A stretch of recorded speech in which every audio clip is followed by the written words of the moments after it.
رمضان آ رہا ہے، تیاری کرو. جیسے حج پر جانے سے پہلے معافیاں مانگتے ہو، رمضان سے پہلے بھی ایک دوسرے سے معافی مانگو، ایک دوسرے کو معاف کرو، ایک دوسرے کو درگزر کرو، خود جا کے معافی مانگ لو. اللہ آپ کا مقام اونچا کر دے گا، مرتبہ اونچا کر دے گا. آخری رات اللہ تعالیٰ فرماتے ہیں جاؤ، تمہارے رات کی قیام اور دن کے روزے کے بدلے تمہیں سب کو معاف کر دیا. مانگو. اور ایک رات اللہ نے شب قدر بنائی جو 1000 راتوں کے برابر کر دی. وہ آج آپ کی تو راتیں بڑی چھوٹی ہیں، 5 راتیں جاگ لو، 3 گھنٹے دی بھی نہیں رات ہوں گی تو 5 راتیں جاگ لو، 21 23 25 27 29 ان میں سے ایک رات ضرور شب قدر ہوگی. ایک رات کا جاگنا 80 سال کی عبادت سے بڑھیا ہو جائے گا. صرف ایک رات کا جاگنا، ایک رات کا جاگنا. ایک شرط ہے، دل میں بغض نہ ہو، نفرت نہ ہو، حقارت نہ ہو.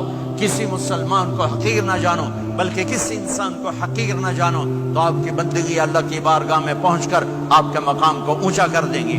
تو عبادات میں ایک نماز ہے، پھر ایک روزہ ہے، پھر زکوٰۃ اور حج مالدار لوگوں کا فریضہ ہے، غریبوں کا نہیں ہے، متوسط طبقے کا نہیں ہے. تو عبادات کا جو نصاب ہے بڑا مختصر ہے. 5 نمازوں پہ کتنا وقت لگتا ہے؟ روزے سال کے بعد آتے ہیں، گنجائش ہے، بیمار ہو بعد میں رکھ لو، مریض ہو بعد میں رکھ لو. زکوٰۃ سارے سال میں کسی وقت دے دو، حج زندگی میں کب کسی وقت کر لو. یہ ایک چھوٹا سا نصاب ہے. دوسرا میرے نبی کی زندگی کا پہلو جسے میں ہائی لائٹ کرنا چاہتا ہوں، جو نمایاں ہے، جو روشن ہے، وہ میرے نبی کی زندگی ہے، وہ میرے نبی کے اخلاق ہیں، وہ میرے نبی کا درگزر ہے، میرے نبی کا پیغام محبت ہے. میرے نبی نے فرمایا اسلام کا سب سے مضبوط عمل کیا ہے؟ ایو اور الاسلام اوثق. صحابہ نے کہا الصلاۃ، نماز. آپ نے کہا نہیں. جہاد. آپ نے کہا نہیں. روزہ. آپ نے کہا نہیں. حج. آپ نے کہا نہیں.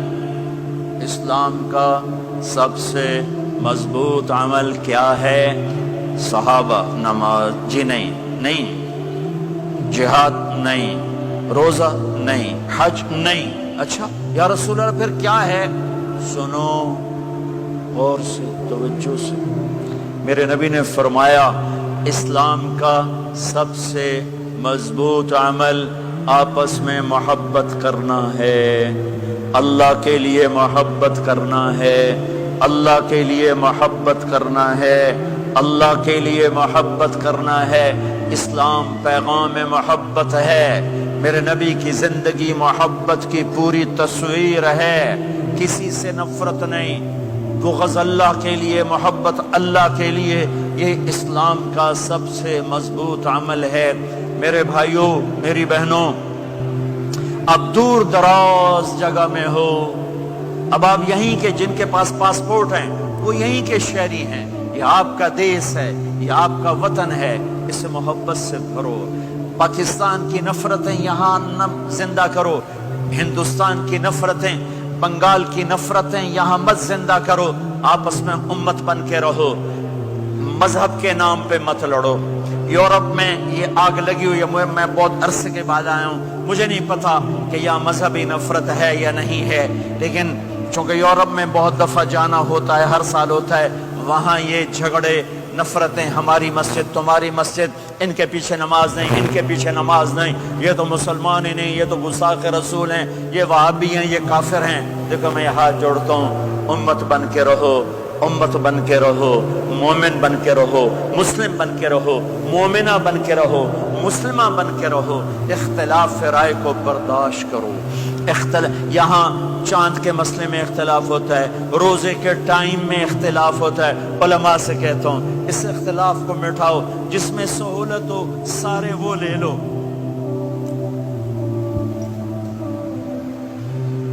امت میں تفریق نہ پیدا کرو. یہ علماء کے سامنے ہاتھ جوڑتا ہوں، جس میں امت کو زیادہ سہولت ہو. ما خیر بین امرین الا اختار ایسرہما. 2 کام جب میرے نبی کے سامنے ہوتے تھے، جو مشکل ہوتا تھا چھوڑ دیتے تھے، جو آسان ہوتا تھا لے لیتے تھے. تو میرے بھائی بہنوں، یہ مذہب کی نفرت پاکستان میں، بنگلہ دیش میں اور انڈیا میں آگ لگی ہوئی ہے. امت بن کے رہو، امت بن کے رہو. اگر آپ اور میرا مسائل میں اختلاف ہے تو یہ ہماری محبت کو نہ ختم کرے، ہمارے تعلق کو نہ ختم کرے، ہماری نفرتیں نہ پیدا ہوں۔ اختلاف رہا شروع سے تھا، آج بھی ہے، آئندہ بھی رہے گا، لیکن اللہ کے واسطے، اللہ کے واسطے، اللہ کے واسطے اس کو محبت میں بدلو، اس سے محبت میں بدلو، اس سے محبت میں بدلو۔ اختلاف رائے کو برداشت کرو، مذہب کے نام کی نفرت کو ہوا نہ دو، ہوا نہ دو، اس کو ٹھنڈا کرو، اس پر پانی ڈالو، اسے بھڑکاؤ نہیں، اس پر پانی ڈالو۔ میرے نبی نے عبداللہ بن ابی سے نباہ کر کے دکھا دیا، جو منافقوں کا سردار، باقی منافقوں کا تو کسی کو پتہ نہیں تھا سوائے میرے نبی کے، عبداللہ بن ابی کا منافق ہونا سب کو معلوم تھا، یہ منافق ہے، اور آپ کے پیچھے نمازیں پڑھتا رہا، آپ نے اس کے اپنے ساتھ رکھا۔ ایک دن آپ پانی پی رہے تھے، عبداللہ بن ابی کے بیٹے عبداللہ پکے صحابی تھے، کہنے لگے یا رسول اللہ تھوڑا پانی تو بچا دیں۔ آپ نے